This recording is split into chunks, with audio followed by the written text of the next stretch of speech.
Hello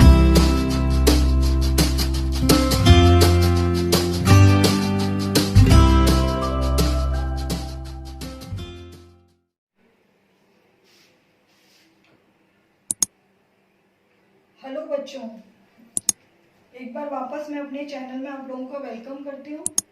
और 10th class का जो टॉपिक है केमिकल रिएक्शन एंड इक्वेशन, उसमें ही आपके लिए दो स्पेसिफिक इक्वेशन हैं, या हम ये कह सकते हैं स्पेसिफिक केमिकल रिएक्शंस हैं जो बहुत अर्ली एनसीईआरटी की बुक के अंदर आपके लिए डीपली होती है, लेकिन एग्जामिनर उन्हें बहुत ज़्यादा पूछता है। ठीक है ना। तो उनकी टाइप में पहली या फर्स्ट रिएक्शन होती है प्रिसिपिटेशन रिएक्शन। प्रिसिपिटेशन रिएक्शन क्या होती है बेटा? It is a reaction in which solubles ion in separate solutions are mixed together to form an insoluble compound that settled out of solution as a solid. It means आप दो individuals आपके लिए solutions लेते हो, उन्हें आप mix करते हो। जैसे मान लीजिए आपने एक आपके लिए टेस्ट ट्यूब ली और उस टेस्ट ट्यूब के अंदर आपने ले लिया बेरियम क्लोराइड। ठीक है,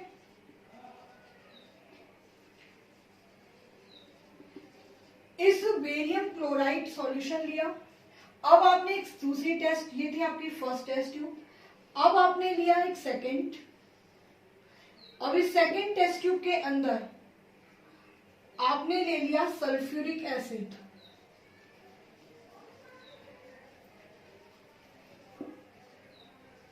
ठीक है, अब आपने ये दोनों आपके लिए सेपरेट सॉल्यूशन थे।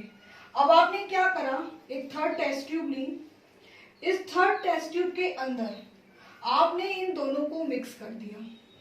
ठीक है, इधर से फर्स्ट वाली डाली, इधर से सेकेंड वाली डाली। दोनों सॉल्यूशन जब इसके अंदर आपके लिए गए तो थोड़ी देर बाद इनके अंदर केमिकल रिएक्शन होती है और आपको इसके अंदर एक insoluble semi solid white colour का सब्सटेंस बनता हुआ दिखाई देता है, और साथ में आपके लिए दिखाई देने लगता है सॉल्यूशन। ऐसे दोनों चीज दिखाई देती है। अब जो इनसॉल्युबल सेमी सॉलिड सब्सटेंस बनता है वो किसका होता है? वो होता है बेरियम सल्फेट। ठीक है, और जो आपके लिए लिक्विड आता है वो लिक्विड आपके लिए क्या होता है? वो होता है आपके लिए हाइड्रोक्लोरिक एसिड।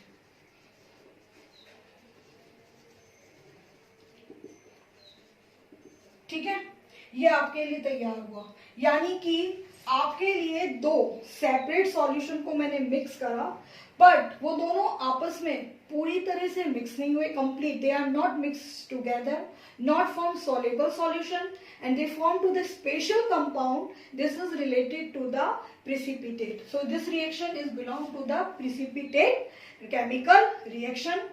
अब आपके लिए बेटा इसी तरह से अगर मैं इसको लिखना चाहूंगी आपके लिए केमिकल रिएक्शन की फॉर्म में, तो मैं कैसे लिखूंगी? मैंने लिया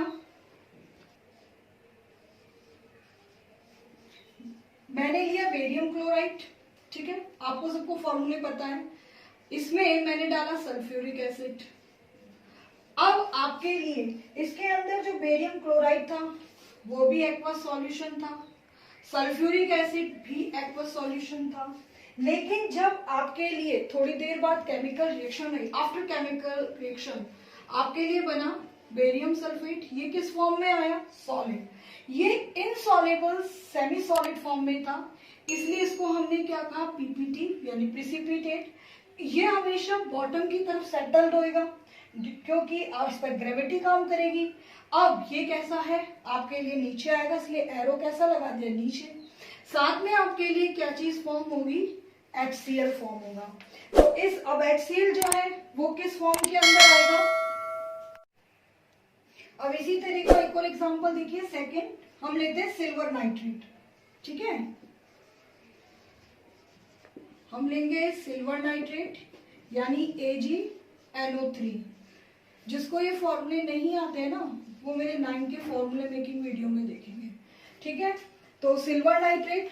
अब इस सिल्वर नाइट्रेट के अंदर हम लोग, ये अपना एक सेपरेट है, आपके लिए सॉल्यूशन। अब इसके अंदर हम कौन सी चीज ऐड करेंगे, हम करेंगे इसके अंदर आपके लिए सोडियम क्लोराइड, ठीक है।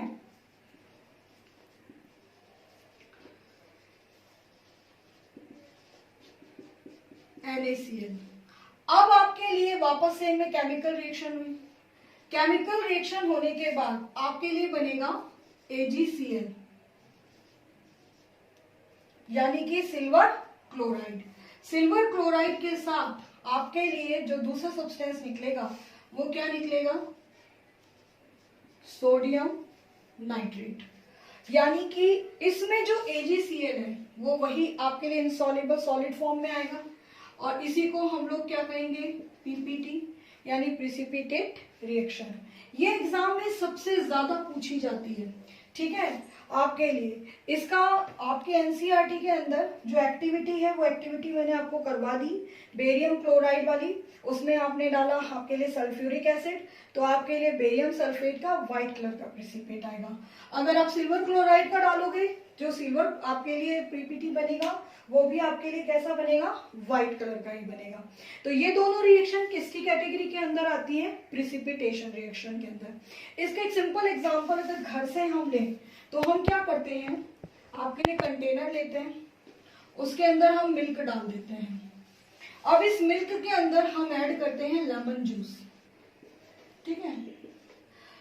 अब आपको पता है 9th के अकॉर्डिंग मिल्क एक कोलाइडल सॉल्यूशन है, तो इसके अंदर आपके लिए फैट भी है और आपके लिए इसमें वाटर भी है। लेमन जूस वाटर में तो सॉल्युबल है पर फैट में इनसॉल्युबल है। तो आपके लिए जैसे ही मैं रिएक्शन करूंगी तो आपके लिए थोड़ी देर बाद ये दोनों मिक्स होंगे और मिक्स होके आपके लिए व्हाइट कलर का एक सेमी सॉलिड थिंग बनती है, जिसको आप खाते हो पनीर की सब्जी के फॉर्म में। तो P फॉर पनीर और P फॉर प्रिसिपिटेट रिएक्शन। अब दूसरी रिएक्शन आ रही है न्यूट्रलाइजेशन रिएक्शन। सेकेंड टाइप है बेटा न्यूट्रलाइजेशन रिएक्शन। ये आपके सेकेंड चैप्टर में बहुत काम आएगी। इस रिएक्शन में एक्चुअल होता क्या है, ये रिएक्शन बिलोंग करती है सॉल्ट फॉर्मेशन से। ये आप सब ध्यान रखना, ये रिएक्शन सॉल्ट फॉर्मेशन में सबसे ज्यादा काम आती है, ठीक है। When an acid react with an equal amount of base. But इसके अंदर ध्यान क्या देना है, आपके लिए जो एसिड है उसकी कैटेगरी भी कैसी होनी चाहिए, स्ट्रॉन्ग, और जो आपके लिए बेस है उसकी कैटेगरी भी कैसी होनी चाहिए, स्ट्रॉन्ग।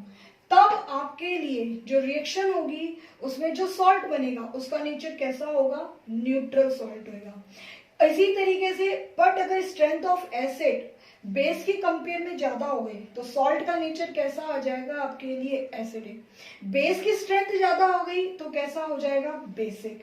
इसलिए बेटा इस रिएक्शन को हम लोग कौन सी रिएक्शन कहते हैं, न्यूट्रलाइजेशन रिएक्शन। इसमें बनता क्या है, सॉल्ट एंड वाटर। अब इस रिएक्शन को समझिए, देखिए मैंने क्या लिया, हाइड्रोक्लोरिक एसिड, ठीक है, मैंने लिया हाइड्रोक्लोरिक एसिड। अब इस हाइड्रोक्लोरिक एसिड में मैंने डाल दिया सोडियम हाइड्रोक्साइड।